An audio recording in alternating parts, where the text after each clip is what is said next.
15 giugno 2018 è la data delle nozze tra Unindustria Treviso e Confindustria Padova.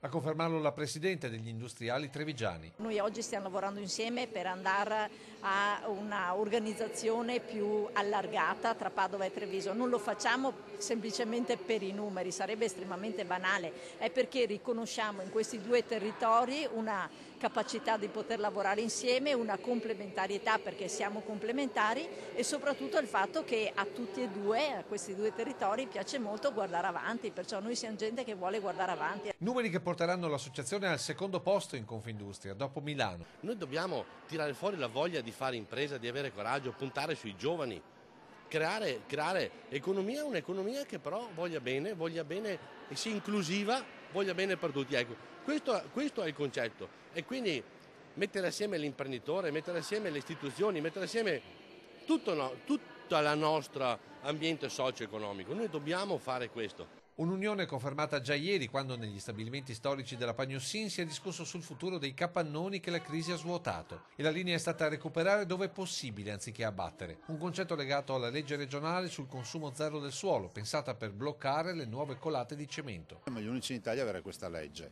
e vuol dire che piuttosto che andare a occupare ancora 1 metro quadrato di terreno libero agricolo è bene distruggere il vecchio che abbiamo e ricostruire sul vecchio. Quindi la riqualificazione, come in questo caso di questa vecchia archeologia industriale, piuttosto che di altre realtà.